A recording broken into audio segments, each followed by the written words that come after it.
जी, नमस्कार दोस्तों, ज्ञानालय में आपका स्वागत है और हम लोग तैयारी कर रहे हैं ईएमआरएस एग्जामिनेशन 2023 की। जैसा कि आप सभी लोग कमेंट करके कह रहे थे कि जीएस के भी क्वेश्चन पेपर लाए जाएँ, जो प्रीवियस ईयर के क्वेश्चन पूछे गए हैं, उसकी प्रैक्टिस के लिए आप लोगों में से बहुत सारे लोगों ने कमेंट किया था। तो आज की इस वीडियो में हम लोग जो केबीएस का पीआरटी का हम पीआरटी से शुरू कर रहे हैं, केबीएस के केंद्रीय विद्यालय संगठन या समिति के जो क्वेश्चन पेपर हैं, हम उसकी प्रैक्टिस करेंगे किस लिए? अपने ईएमआरएस एग्जामिनेशन के लिए। हम लोग जो है हिंदी के, इंग्लिश के और आईसीटी कंप्यूटर के हम लोग कर चुके हैं। अब हम लोगों का जो बच रहा था, करंट अफेयर तो हम लोग पढ़ ही रहे हैं, तो जीएस बच रहा था, जो जनरल अवेयरनेस का पोर्शन है वो बच रहा था। तो उसकी हम लोग प्रैक्टिस करेंगे। पहले हम लोग ये देख लेंगे कि जो प्रीवियस ईयर के क्वेश्चन पूछे गए हैं केबीएस में, उसमें किस तरह की जनरल अवेयरनेस पूछे जाते हैं, उसको हम लोग देखेंगे। हमें ये चीज़ जानना पड़ेगा कि जो है कि जैसा कि इन्होंने अपने सिलेबस में कहा है ईएमआरएस वालों ने कि जीके जीएस तो रहेगा ही, करंट अफेयर भी रहेगा, लेकिन ज़्यादा एम्फेसिस हम करेंगे किस पे? एजुकेशनल फील्ड पे करेंगे। तो क्या ये बात सही है? क्या सारे क्वेश्चन एजुकेशनल फील्ड से ही रहेंगे? क्या सबके सब करंट अफेयर्स एजुकेशनल फील्ड से रहेंगे? तो चलिए हम लोग देखते हैं कि केबीएस में जो है उनमें भी यही कहा गया है, उनका भी सिलेबस में यही लिखा हुआ कि हम एजुकेशनल फील्ड पे, एजुकेशनल क्षेत्र पे ज़्यादा फोकस करेंगे। तो क्या ये बात सही है? जो 10 क्वेश्चन या 15 क्वेश्चन करंट अफेयर्स के पूछे जाएंगे, करंट अफेयर्स क्या, जीके जीएस करंट अफेयर्स सब मिला के जो पूछे जाएंगे, क्या सब कुछ करंट अफेयर्स या एजुकेशनल फील्ड से रहता है, या फिर जो है ये सिर्फ एक तरह से कहने वाली बात है कि हम ज़्यादा फोकस करेंगे? क्या सच में ये ज़्यादा फोकस करते हैं क्वेश्चन बनाते समय कि नहीं करते हैं? इसकी हम लोग अभी इसमें देखेंगे। फिलहाल जो है हमें क्या करना है, ये जो है क्वेश्चन है पीआरटी का, केबीएस के पीआरटी का क्वेश्चन पेपर है, 2018 का ये क्वेश्चन है, प्रीवियस ईयर का पेपर है। क्योंकि ईएमआरएस का अभी तक कोई एग्जामिनेशन नहीं हो रहा, तो हम लोग जो है अंदाज़ा भी नहीं लगा पा रहे हैं कि किस तरह के क्वेश्चन सब पूछे जाएंगे, सिंपल होंगे, हार्ड होंगे, मीडियम होंगे, किस तरह से किस फील्ड पे ज़्यादा फोकस करेगा। तो कोई अनुमान इस तरह से है नहीं। तो प्रैक्टिस के लिए हमारे पास बचता है केबीएस और एनबीएस, क्योंकि वो सब का सिलेबस ऑलमोस्ट सेम है। पीजीटी, टीजीटी और जितने भी पोस्ट निकले हुए हैं वो सबके सबके सिलेबस और पैटर्न ऑलमोस्ट सेम मिल रहे हैं। तो हम जो है इसी से अपनी प्रैक्टिस कर रहे हैं।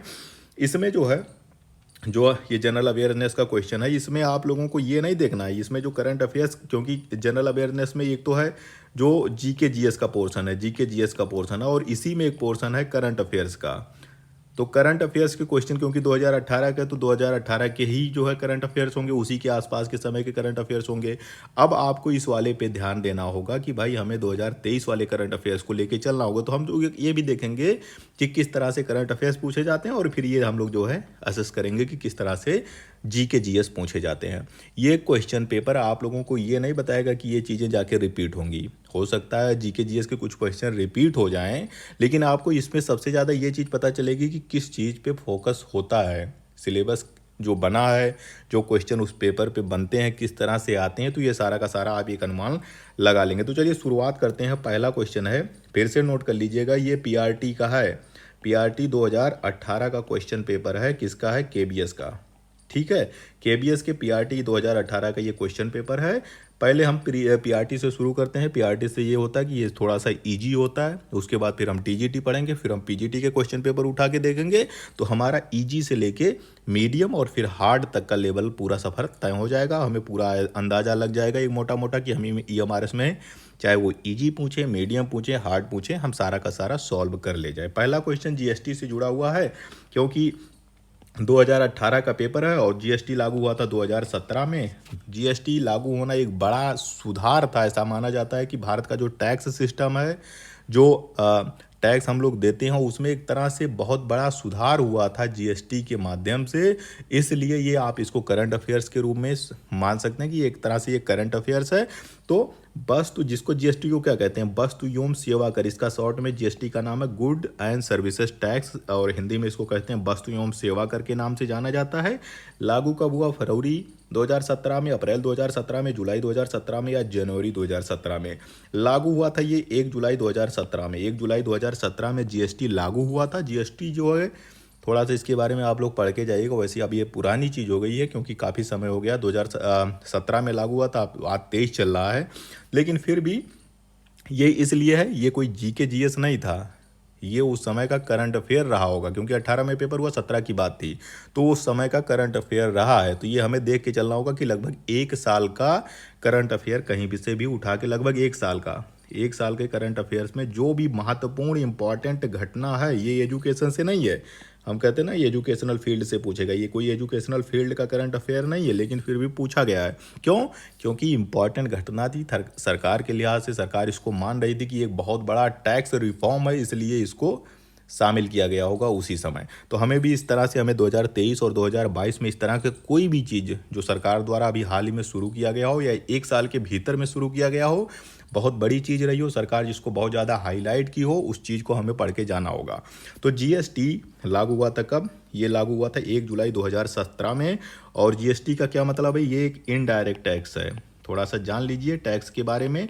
ये एक होता है टैक्स, क्या होता है भाई? जो भी सरकार सेवा देती है, जो भी उनके द्वारा सुविधाएं दी जाती है, उसके बदले में नागरिकों को जो है अनिवार्य रूप से कुछ ना कुछ सरकार को पैसा देना हो। ये आदिम राजा महाराजा काल से भी चल रहा है। राजा भी लेते थे, राजा भी कुछ ना कुछ जो है दान दक्षिणा लेते थे, उसी तरह से वो चीज़ चलते चली आ रही है। आज भी जो है हमें सरकार को कुछ ना कुछ पे करना पड़ता है। हम सरकार से फिर वो चीज़ें क्या होती है कि फिर डिस्ट्रीब्यूट होती हैं, कल्याणकारी योजनाओं में पैसा खर्च होता है, रोड सड़क इस चीज़ के बनाने के लिए खर्च होता है। तो ये अनिवार्य रूप से जो चीज़ हम भुगतान करते हैं सरकार को, उसी का नाम है टैक्स। टैक्स हो सकता है डायरेक्ट, हो सकता है डायरेक्ट टैक्स। दो तरह के मेन टैक्स होते हैं, डायरेक्ट टैक्स होता है और इनडायरेक्ट टैक्स होता है। डायरेक्ट टैक्स जो होता है वो जिस व्यक्ति पे लगता है वही देता है। जैसे इनकम टैक्स जो होता है, इनकम टैक्स जिस पे लगता है वही पे करता है। अगर आपके इनकम पे लग रहा है तो आप ही पे करोगे। अब आपका जब सिलेक्शन हो जाएगा ना ईएमआरएस में, तो आधी सैलरी आपकी टैक्स में चली जाएगी। आप भी फिर देखोगे यार, परेशान होगे कि यार कौन सा टैक्स इसमें सही है। टैक्स में भी बहुत सारी श्रेणी है, 2 लाख है, 2.5 लाख है, 5 लाख है, 10 लाख है, उस पर अलग अलग जो है दर पे टैक्स लगता है। तो इनकम टैक्स की बात कर रहे हैं, तो आप भी देखोगे जब आपकी सैलरी मिलेगी तो उसमें से आधा पैसा जो है आपका, आधा उससे जो है वो कट जाता है, वहीं पे काट ली जाती है। तो आप भी परेशान होगे। तो इसको कहते हैं डायरेक्ट टैक्स। इनडायरेक्ट टैक्स होता है वो जिस पे लगती है वो नहीं करता, बल्कि उसके बदले में कोई और पे करता है। तो जीएसटी क्या है? एक तरह का इनडायरेक्ट टैक्स है। और जीएसटी में बहुत सारे, उस समय क्या होता था कि जब 2017 से पहले केंद्र सरकार या राज्य सरकार अलग अलग तरह से, लगभग जो है 20 तरह से ज़्यादा इनडायरेक्ट टैक्स लगते थे। तो यहाँ यूपी में अलग टैक्स दर रहती थी उसी एक चीज़ ही के लिए। सेल्स टैक्स, वैट चलता था उस समय, वैल्यू एडेड टैक्स चलता था। तो अलग अलग स्टेट में अलग अलग टैक्स थे, अलग अलग दर थे। बहुत ज़्यादा असुविधा होती थी सामान को खरीदने में, बेचने में। केंद्र सरकार ने इन सबको मिला के एक टैक्स बना दिया जिनका नाम है जीएसटी। इनका एक कॉन्सेप्ट था कि एक देश एक मार्केट एक टैक्स। पूरे देश को एक मार्केट बना दो, एक बाजार बना दो और सबके लिए एक टैक्स लगा लो जिसका नाम होगा जीएसटी, यानी गुड्स एंड सर्विसेज टैक्स। और इसमें जो है कई तरह के टैक्स हैं। जीएसटी में जो होता है आप देखेंगे, एक सेंट्रल जीएसटी है जिसको सीजीएसटी कहते हैं, जो केंद्र सरकार लगाती है। एक जो है स्टेट जो है जीएसटी है, जो राज्य सरकार लगाती है। एक आईजीएसटी है जो केंद्र और राज्य दोनों मिलके लगाते हैं। एक यूटी जीएसटी है जो जो अपने जो है यूटीजी जीएसटी है, जो यूनियन टेरेटरी हैं, जो केंद्र शासित राज्य हैं, उन पे लगती है। इसी तरह से इसके कई सारे दर हैं। 0% का एक दर है जिस पे मतलब कोई टैक्स नहीं लगता है, फिर 5% का टैक्स है, फिर 12% का टैक्स है, उसके बाद फिर 18% का है, और फिर 28% का अधिकतम टैक्स रेट है। तो ये टैक्स रेट होगा जो जीएसटी में लगता है। अलग अलग दर पे अलग अलग वस्तुओं को उसमें कैटेगरी बना दी गई है। तो ये सारा का सारा जीएसटी का खेल हो गया। तो आपको भी इसको पूरा ऐसे थोड़ा सा, अगर इस समय 2022 में कोई चीज़ टैक्स से रिलेटेड हुई हो, 23 में हुई हो, तो उसको पढ़ के जाइएगा पूरा चीज़। फिर अब हम आते हैं दूसरे क्वेश्चन पे कि दिल्ली की रक्षा की दीवार। अब ये देख लीजिए, ये हिस्ट्री से रिलेटेड है, हिस्ट्री से है। अब ऐसा नहीं, अब इसमें कोई हमें अभी एजुकेशनल फील्ड का नहीं मिला बेसिकली जो पूरा हम कह सकें। अब हिस्ट्री तो एजुकेशन है ही है असल में, लेकिन अब क्या कहें, अब सीधा डायरेक्ट जो है एजुकेशन से रिलेटेड नहीं है कि शिक्षा से कोई जो है नई स्कीम हो, शिक्षा से रिलेटेड कोई स्कीम हो, या शिक्षा के समय कोई कमीशन बना हो, कोई विश्वविद्यालय हो, इस तरह से नहीं पूछा गया है। तो ये जो क्वेश्चन है ये कह रहा है कि दिल्ली की रक्षा की दीवार, जिसको जो है डिफेंस वॉल, अंग्रेजी में कहते हैं कि डिफेंस वॉल ऑफ दिल्ली किसे कहते हैं? कौन कहा था डिफेंस वॉल ऑफ दिल्ली? निम्नलिखित में से किस द्वार को, यानी किस गेट को इब्न बतूता का नाम आपने सुना होगा। इब्न बतूता ने कहा था, महान रूप से नहीं, सबसे विशाल के रूप में कहा था कि ये दिल्ली की सबसे विशाल सुरक्षा दीवार है। किस गेट को कहा था? गुल दरवाजा को कहा था, बदायूं दरवाजा को कहा था, दिल्ली दरवाजा को कहा था, या मांडवी दरवाजा को कहा था? तो पहले आप ये बताइए कि इब्न बतूता को आप जानते हैं? इब्न बतूता को अब हिस्ट्री में अगर जो होता नाम तो आप लोगों ने कहीं ना कहीं सुना ही होगा। इब्न बतूता किस समय ये आया था? इब्न बतूता में दिल्ली में क्या चलता था, दिल्ली सल्तनत चल रही थी उस समय, दिल्ली में सल्तनत, दिल्ली के सुल्तान हुआ करते थे, दिल्ली सल्तनत चल रही थी, सल्तनत, दिल्ली सल्तनत चल रही थी, दिल्ली के सुल्तान हुआ करते थे। दिल्ली सल्तनत के बाद फिर मुगल काल आता है। तो दिल्ली सल्तनत में एक राजा थे, कौन थे, ये एक सुल्तान थे, एमबीटी, यानी मोहम्मद बिन तुगलक, इनका नाम आप लोगों ने सुना होगा, जिनको हम लोग शार्ट में एमबीटी कहते हैं, मोहम्मद बिन तुगलक। और मोहम्मद बिन तुगलक के ही राज्य में ये इब्न बतूता आया था, दिल्ली आया था। ये इंडिया का नहीं रहने वाला था, ये था मोरक्को का। यहाँ देखिए, ये अफ्रीकन कंट्री है मोरक्को। मोरक्को से ये अपना जो था घोड़ा बैल हाथी लेके जो भी इसके पास था, वहाँ से होते हुए ये सिंध के रास्ते भारत पहुँचा था। तो दिल्ली जब ये पहुँचा था तो उस समय जो है दिल्ली के जो सुल्तान थे वो मोहम्मद बिन तुगलक थे। मोहम्मद बिन तुगलक ने फिर इसको अपने यहाँ का काजी बना लिया। ये बहुत घूम रहा था तो इसको कहे भाई बहुत समझदार आदमी होगा, विदेश का है, हम लोग विदेशी को ऐसे ही अंग्रेजी अगर बोल दिया है विदेशी है तो हम लोग उसको जो है इस होशियार ज़्यादा मान ही लेते हैं। तो उसने अपने दरबार में काजी बना दिया था। तो उसने जो है उस समय ये जो बदायूं दरवाज़ा है, बदायूं दरवाज़ा को ही इब्न बतूता ने कहा था कि ये दिल्ली की रक्षा के लिए सबसे महान, सबसे विशाल दरवाज़ा है। कौन? बदायूं दरवाज़ा की सबसे महान, सबसे विशाल दरवाज़ा यही है, सबसे बड़ा गेट यही है, बदायूं दरवाज़ा। तो ये आपका हो गया।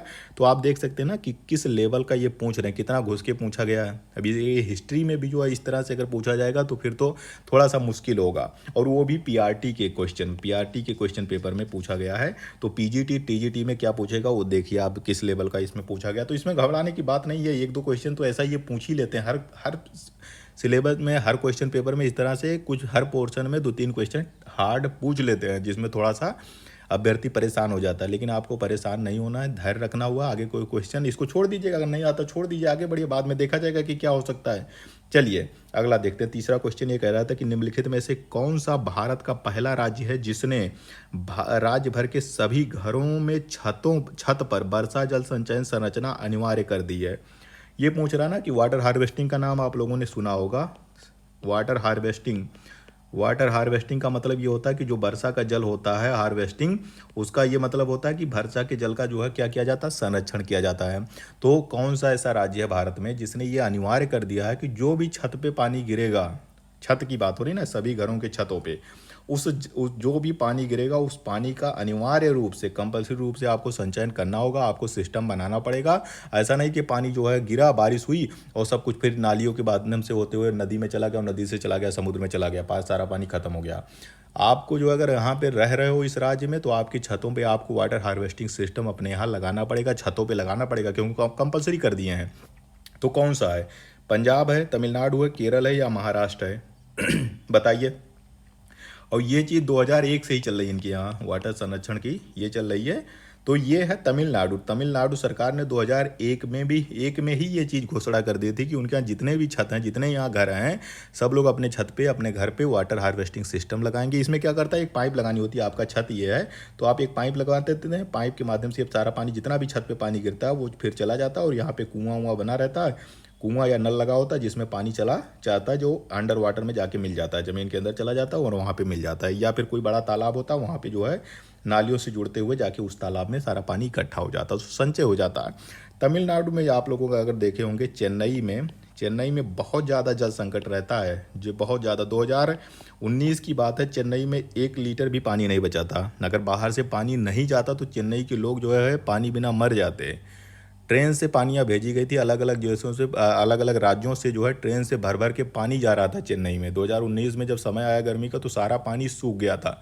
एक दिन के लिए क्या, 1 घंटे के लिए वहाँ पे स्थिति, एक लोगों ने कहा था कि जीरो आर शब्द का प्रयोग हुआ था। जीरो आर का ये मतलब था कि 1 घंटे के लिए भी पानी वहाँ नहीं बचा हुआ था, सारा पानी। इवन जो नल था, क्यों वाटर लेवल होता है, वाटर लेवल से पानी आता, वाटर लेवल इतना नीचे चला गया था, सारे नल, पंपिंग सेट, सारा जो है जितना भी समरसेबल सबका सब सूख गया था। लोगों ने क्या किया था, ऑफिसें बंद हो गई थी 2019 में, चेन्नई में ऑफिस बंद कर दिए गए थे। क्यों? क्योंकि ऑफिस वाले कह रहे थे कि भाई जो लोग आएंगे तो हमको उनको पानी पिलाना पड़ेगा। पानी था नहीं, तो लोगों ने कहा भैया तुम अपने घर पे रहो, अपना ही पानी पियो और फिर वहीं वर्क फ्रॉम होम करो। और क्या हो रहा था, मेट्रो में जो एसी ओसी चल रहे थे, एसी में जो होता पानी खर्च होता है, तो एसी ओसी भी उन्होंने सारा का सारा बंद कर दिया, एसी ओसी सब ऑफ कर दिया गया था। तो ये चेन्नई की ये स्थिति, तो ये समझ लीजिए कि वाटर हार्वेस्टिंग क्यों ज़रूरी है। तो ये उस समय जो है तमिलनाडु सरकार ने 2001 में ही ये चीज़ कह दी गई थी, भाई वाटर हार्वेस्टिंग सबके लिए सबकी छतों पे लगाना अनिवार्य कर दिया गया। ये कहानी है, आप लोग जो है जब निबंध उबंध कभी लिखिएगा तो ये आपके काम में आएगा। हम चलते हैं चिपको आंदोलन पे। देख लीजिए एक और चीज़ आ गई, चिपको आंदोलन किस राज्य से संबंधित है? उत्तराखंड, छत्तीसगढ़, मध्य प्रदेश या झारखंड? ये संबंधित है उत्तराखंड से। उत्तराखंड के ये शुरू कब हुआ था चिपको आंदोलन? किससे जुड़ा हुआ? ये शुरू हुआ था, जैसा कि आप सभी जानते हैं, उत्तराखंड जो है पहाड़ी राज्य है, और जब जब ये घटना हुई थी तो उत्तराखंड ये उत्तर प्रदेश का ही भाग था, उत्तर प्रदेश का हिस्सा था। ठीक है, ये शुरू हुआ था 1975 में। ये आंदोलन जो शुरू हुआ था चिपको आंदोलन, ये 1975 में शुरू हुआ था। और 1975 में उत्तराखंड कोई राज्य नहीं था, वो उत्तर प्रदेश का ही राज्य था। उत्तराखंड तो 2001 में बना, उत्तर प्रदेश से अलग होकर उत्तराखंड एक राज्य बना था। तो उस समय हम कह सकते हैं कि तत्कालीन उत्तर प्रदेश या अब के वर्तमान के समय में उत्तराखंड के चमोली एक जिला है, वहाँ पे चमोली गढ़वाल एक जिला है उत्तराखंड पे, वहाँ पे शुरू हुआ था 1975 में। इसके एक बड़े लीडर थे, आप लोगों ने सुना होगा, सुंदरलाल बहुगुणा। सुंदरलाल बहुगुणा इसके लीडर थे बहुगुणा जी। और आपने सुना होगा गौरा देवी का नाम सुना होगा, गौरा देवी ये बड़े नेता थे जो इस आंदोलन को लीड कर रहे थे, इस आंदोलन को चला रहे थे। ये आंदोलन था, वहाँ पे पेड़ों की कटाई बहुत तेज रफ्तार से हो रही थी, अंधाधुंध कटाई पेड़ों की जा रही थी। इस आंदोलन में क्या होता था कि महिलाएं पूरे पेड़ के जब भी कुल्हाड़े आते थे, जब भी लकड़हारे आते थे, कुल्हाड़े आते थे, काटने आते थे पेड़ को, तो महिलाएं पूरे पेड़ को चिपक जाती थी, उसको लपेट लेती थी। अब तुम पेड़ काटो या पहले पेड़ काटना है तो मुझे काटना पड़ता था, इस तरह से चलता था। तो पूरा पेड़ को लपेट लेती थी, इसी का नाम है चिपको। पेड़ को चिपक जाते थे, इसी का नाम है चिपको आंदोलन। तो चिपको आंदोलन का संबंध कहाँ से है? उत्तराखंड से है। पर्यावरण इन्वायरमेंट का पोर्शन पढ़ के जाइएगा, हर एग्जाम में इससे पूछा जाता है। इस चीज़ को आप जो है छोड़ के मत जाइएगा। प्रदूषण हो गया, वन्यजीव संरक्षण हो गया, पार्क हो गए, नेशनल पार्क हो गए, अभयारण्य हो गया, बायोस्फीयर रिजर्व हो गया, टाइगर रिजर्व हो गया, ये सारा का सारा आप ओजोन परत, ग्लोबल वार्मिंग, इन सब चीज़ों को छोड़िएगा मत। इसको आप लोग एक बार ध्यान से पढ़ के जाइएगा। तो चिपको आंदोलन है। अब चिपको आंदोलन में एक चीज़ थोड़ा सा आप लोग देख लीजिए, 1972, इसमें जो कुछ टाइम लाइन है जो आपके लिए ज़रूरी है, 1972, 1980, फिर आ जाइए 1986। ठीक है, ये तीन चीज़ें आप 3 डेट याद करके जाइएगा। बेसिकली उससे बहुत सारे डेट हैं, लेकिन 3 डेट तो आप जो है ये याद करिएगा। 1972 में आया था वन्यजीव संरक्षण अधिनियम आया था। 1972 में वन्यजीव संरक्षण अधिनियम आया था। 1972 में वन्यजीवों को, जंगली जीवों के जो है संरक्षण के लिए एक्ट आया था। फिर 1980 में इसी आंदोलन का परिणाम था ये चिपको आंदोलन का। फिर 1980 में आया वन संरक्षण अधिनियम, जंगल यानी वन संरक्षण अधिनियम आया 1980 में। इसी का काम था, चिपको आंदोलन का इसमें विशेष योगदान था। सरकार को जो है वन संरक्षण अधिनियम 1980 में लाना पड़ा। फिर 1986 में पर्यावरण संरक्षण अधिनियम आया, पर्यावरण संरक्षण अधिनियम आया। तो 1972 वन्यजीव संरक्षण अधिनियम, 1980 वन संरक्षण अधिनियम, और 1986 जो है पर्यावरण संरक्षण अधिनियम पारित हुआ था। तो ये सारा चीज़ है, पूछी जाती है, बार बार पूछी जाती है, तो इसको आप लोग याद करके जाइए। ये नहीं है कि हर बार यही आपसे चिपको आंदोलन ही पूछेगा, हो सकता है अगली बार कुछ और पूछ ले इसी से रिलेटेड। चलिए अब यहाँ पे आ जाइए, बांग्लादेश के ग्रामीण बैंक के संस्थापक कौन हैं? ये पूछा गया, आप देख लीजिए किस लेवल का पूछा गया। बांग्लादेश के, इंडिया के जो है ग्रामीण बैंक का नहीं, बांग्लादेश के ग्रामीण बैंक के संस्थापक कौन हैं? ये कहा जाता ना कि जब इंटरव्यू में अगर जो है इंटरव्यू को आपको सिलेक्शन करना होता है तो वो आपके जो है पिताजी का नाम पूछता है, और अगर आप लोगों को बाहर निकालना होता है तो वो अपने पिताजी का नाम पूछेगा कि बताइए मेरे पिताजी का क्या नाम है। अगर आपको सिलेक्शन लेना होगा तो आपके पिताजी का नाम पूछेगा, आपके नाना का नाम पूछेगा। तो ये एक कहावत है, चलती रहती है इलाहाबाद में, और यहाँ पे मुखर्जी नगर में कहानियाँ ऐसे ऐसे चलती रहती हैं। अब देखिए यहाँ पे ग्रामीण बैंक पूछा गया, यहाँ का, इंडिया का नहीं, बांग्लादेश का, और वो भी नहीं, संस्थापक पूछा जा रहा है। तो कौन थे? मोहम्मद यूनिस, मोहम्मद तालिब, यसार हासिम या महबूब उल हक? तो कौन सी इसमें राइट आंसर हो जाएगा? इसमें राइट आंसर आपका है मोहम्मद यूनुस। ये बांग्लादेश के हैं। इन्होंने जो ग्रामीण जो है बैंक जो बांग्लादेश का, उसकी स्थापना इन्होंने की थी। ये इसलिए इम्पॉर्टेंट हो गया क्योंकि 2017 में इन्हें कई सारे पुरस्कार उस समय मिले थे। करंट अफेयर का क्वेश्चन ये था, और 2006 के आसपास, 2006 या 2005 में जो है इनको नोबेल पुरस्कार मिला था भाई, इसी बैंक के लिए। यूनिस को, मोहम्मद यूनिस को नोबेल का, शांति का नोबेल पुरस्कार भी इनको मिला है या हल्के आदमी मत लीजिएगा मोहम्मद यूनुस जी को कि ये संस्थापक थे इसलिए इम्पोर्टेंट है।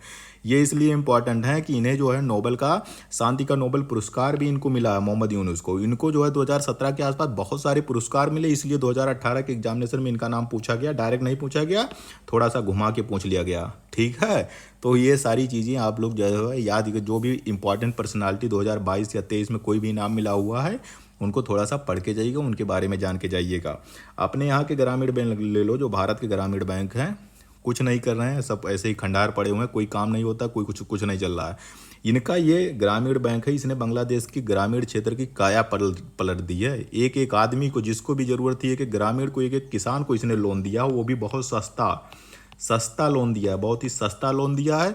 और बिना जो है कोई जो है बहुत ज़्यादा कागजी कार्रवाई करके कि भैया इतना सारा एप्लीकेशन, इतना डॉक्यूमेंट मांग लो कि जो है लोग ले ही ना पाएँ। किसान आदमी जो है कितना समझेगा, और जितना समझ पाता उतना करता, लेकिन इतना जटिल बना दो पूरी प्रक्रिया को कोई ले ही ना पाए। इंडिया में अगर आपको लोन लेना हो तो जितने का आप लोन लेते हैं उससे आधा पैसा तो आपको लोन लेने से पहले खर्च हो जाता है, और इतने हाई रेट पे देंगे कि आप उसको भुगतान करते करते जो है जीवन भर जो है आप परेशान हो जाओगे। लेकिन ग्रामीण बैंक जो बांग्लादेश का है, उसने पूरे जो है पूरे बांग्लादेश का जो है कायाकल्प ग्रामीण क्षेत्र का कर दिया, सस्ता ऋण दिया, आसान ऋण दिया।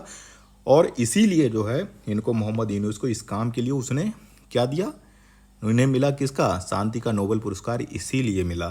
तो ऐसे ही बैंक इंडिया में भी होने चाहिए, ऐसे लोग इंडिया में होने चाहिए। बांग्लादेश की खास बात यह है कि बहुत तेज़ी से यह तरक्की कर रहा है। मुस्लिम कंट्री है, मुस्लिम देश है, लेकिन वहाँ मुस्लिम, उसने अपने आप को मुस्लिम देश नहीं, वो अपने आप को धर्मनिरपेक्ष देश ही मानता है। और बाकी और देशों से आप तुलना कर लीजिए, मुस्लिम देशों से कर लीजिए, उन सबकी स्थिति खराब है। लेकिन बांग्लादेश कभी भी कट्टरपंथ या इस तरह से नहीं चलता, वो अपने हिसाब से धर्म कर्म अपनी जगह पे है। देश का विकास और वैज्ञानिक सोच, पढ़ाई लिखाई वो अलग चीज़ है। तो ये हो गया आपका इस पे। इस तरह से आपको कुछ भी मिलेगा तो आप लोग याद करके चलिएगा। फिर ज्ञानपीठ पुरस्कार 2017, ये करंट का क्वेश्चन है। तो 2017 में अब आपको याद करके चल रहा हूँ कि 2023 में ज्ञानपीठ पुरस्कार किसको मिला। इंपॉर्टेंट पुरस्कार है, नोबेल हो गया, ज्ञानपीठ हो गया, ये सारा का सारा आपको पढ़ के जाना होगा, क्योंकि 2017 का है। अब हमें आपको जो है 2023 का पढ़ के जाना होगा कि 2023 में ज्ञानपीठ पुरस्कार किसे मिला। 2023 में अभी नहीं मिला होगा तो आपको 2022 का याद करके जाना होगा कि 2022 में ज्ञानपीठ पुरस्कार किसे मिला। ज्ञानपीठ पुरस्कार मिलता किस में है, ये आपको जान के जाना होगा ये हमारे इसका एग्जाम देने। तो ये जो 17 का मिला था उसने कृष्णा सोबती को मिला था, इन्हें मिला था हिंदी जो की साहित्य में। और ये पुरस्कार दिया जाता है साहित्य के क्षेत्र में योगदान करने के लिए दिया जाता है, जो अच्छी किताबें लिखते हैं, जो साहित्य में जिनका अमूल्य योगदान होता है उनके लिए दिया जाता है। तो 2017 का दिया गया था कृष्णा सोबती का। 2023 का अभी तक ज्ञानपीठ पुरस्कार की घोषणा नहीं हुई है। हो सकता है कि जब तक आप लोगों की एग्जाम हो तब तक घोषणा हो जाए, तब आप लोग याद करके जाइएगा। उससे पहले आप लोगों को जाना होगा कि 2022 में ज्ञानपीठ पुरस्कार किसे मिला। तो 2022 का कोंकणी भाषा के एक साहित्यकार हैं, कोंकणी कहाँ बोली जाती है, कोंकण का घाट या कोंकण का तट आप लोगों ने पढ़ा होगा। कोंकणी वैसे गोवा में बोली जाती है, गोवा में काफ़ी चलती है कोंकणी भाषा, गोवा में चलती है। कोंकणी भाषा के साहित्यकार हैं एक दामोदर मौजो को 2022 का जो है क्या मिला था, ज्ञानपीठ पुरस्कार मिला था।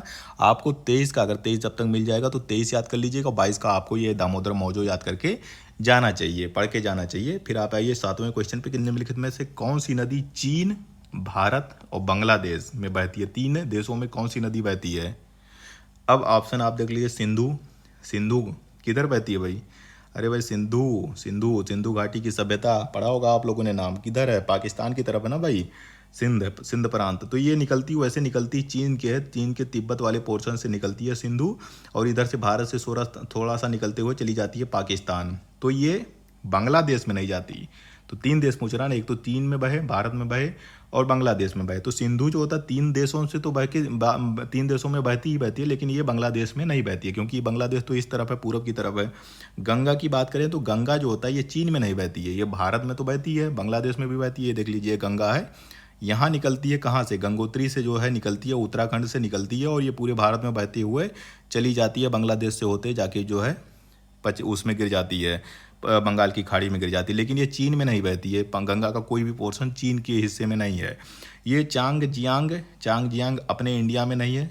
चाइना की नदी है, चाइना में होगी और पता नहीं कहाँ की, अपने इंडिया में नहीं, तो यहाँ पे भी लिखा है ना कि भारत में होनी चाहिए। ब्रह्मपुत्र ही एक नदी है जो चीन से निकलती है, भारत में बहते हुए चली जाती है, बांग्लादेश में जो है बंगाल की खाड़ी में मिल जाती है। देखिए यहाँ से शुरू होती है, ये जो जहाँ से निकलती है उसका नाम है चेमयुंगडुंग ग्लेशियर है। चेमयुंगडुंग ये तिब्बत वाले पोर्शन पे ग्लेशियर है। यहाँ से ब्रह्मपुत्र नदी निकलती है और यहाँ से ये चिंगज तिब्बत में इसे यारलुंग सांगपो नदी के नाम से ब्रह्मपुत्र को जाना जाता है। फिर ये यहाँ से होते हुए या अरुणाचल प्रदेश और इधर से होते हुए जो अपना नॉर्थ ईस्ट का हिस्सा उधर से बहते हुए चली जाती है और फिर ये बांग्लादेश में आ जाती है और बांग्लादेश से आके जो है ये गंगा में मिलके जाके बंगाल की खाड़ी में गिर जाती है। बांग्लादेश में इसको जमुना नदी के नाम से जाना जाता है। बांग्लादेश में ब्रह्मपुत्र को जमुना नदी के नाम से जाना जाता है। तो राइट आंसर आपका ये हो गया। ब्रह्मपुत्र जो होता है चीन में भी बहती है, भारत में बहती है और बांग्लादेश में भी बहती है। और इसके लेके ब्रह्मपुत्र की जल को लेके जो है भारत और चीन के बीच में काफ़ी विवाद रहता है।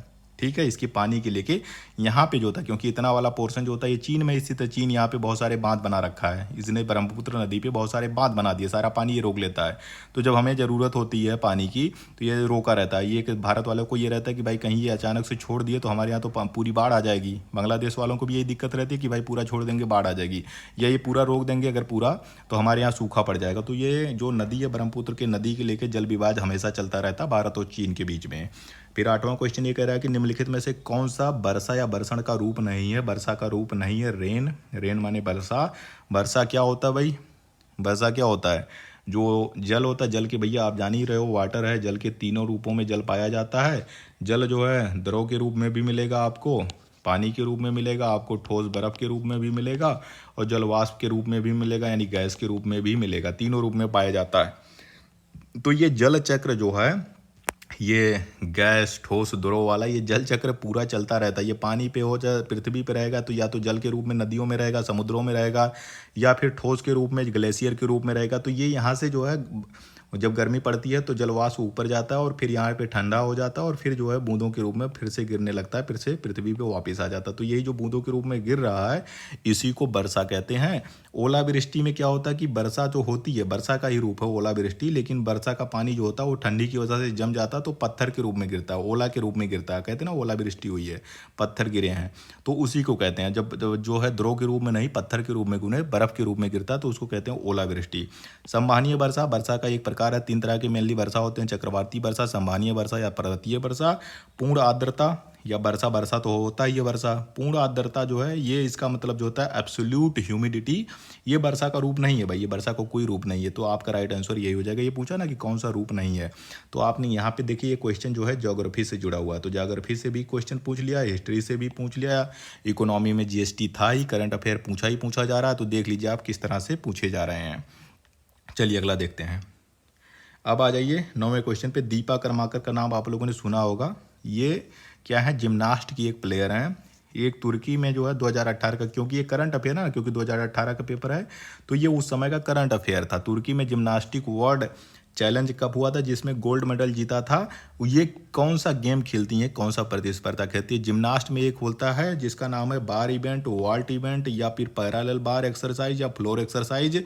ये सब जिम्नास्टिक वाले गेम्स हैं। क्यों पूछा ना जिम्नास्टिक है, तो दीपा कर्माकर जो है जिम्नास्टिक है, इंडियन जिम्नास्ट हैं। और ये वॉल्ट इवेंट में जो है इन्होंने जो होता है, ये वाला जो इवेंट होता है जिसपे कूदते हैं, उल्टा करके कूद जाते हैं, उसी को कहते हैं वॉल्ट इवेंट।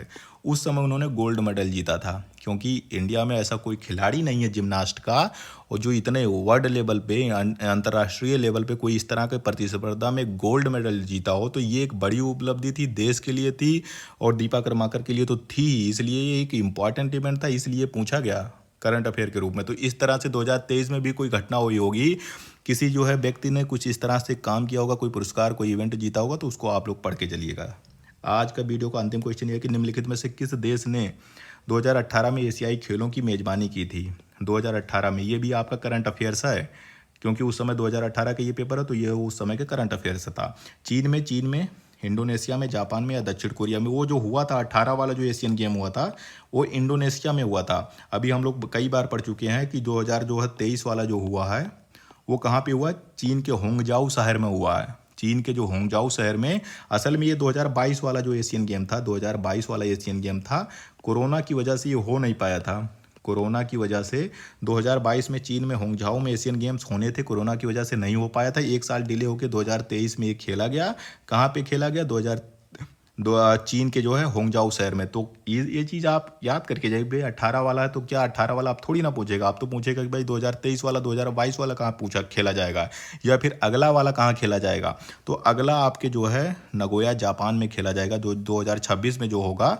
अब ये नगोया जापान में होगा, तो आप लोग इसको पढ़ के चलिएगा। इस तरह से आप लोग जो है अपना प्रैक्टिस करिएगा। उसी से रिलेटेड जैसे आप लोग ये पढ़ रहे हैं ना कि भाई 18 में इसने एशियन गेम्स से पूछा है, तो हो सकता है कि इस साल वाला, क्योंकि 2023 में अभी खेला गया एशियन गेम्स, तो इस साल का एशियन गेम्स पूछा जा सकता है। एशियन गेम्स में किस खिलाड़ी ने कौन सा जीता, अगर इंडियन कोई खिलाड़ी है जिसने पहली बार कोई गोल्ड मेडल एशियन गेम्स में जीता, वो पूछा जा सकता है। टोटल कितने गेम्स में इंडिया ने भाग लिया, कितने मेडल जीते, वो पूछा जा सकता है। अगला वाला एशियन गेम्स कहाँ होगा, ये पूछा जा सकता है। तो कुछ भी हो सकता है, तो आपको इसी हिसाब से अपनी तैयारी करके जानी होगी। आपको जो है, क्योंकि इंडिया में अभी क्रिकेट वर्ल्ड कप चल रहा है, आपको उसके बारे में पढ़ के जाना होगा कि क्या रिकॉर्ड बन रहा है, क्या चीज़ हो रही है, कौन से स्टेडियम में क्या होगा। हो सकता है तब तक फाइनल भी हो जाएगा, तो वो भी एग्जामिनेशन में पूछा जा सकता है कि भाई वर्ल्ड कप कौन जीता, कौन जो है मैन ऑफ द मैच रहा, कौन मैन ऑफ द सीरीज रहा। तो इस हिसाब से आप लोग अपनी तैयारी करके पढ़ के जाइएगा। और अगर आपको इसका PDF डाउनलोड करना है तो डिस्क्रिप्शन बॉक्स में जाके इसका PDF भी डाउनलोड आप लोग कर सकते हैं।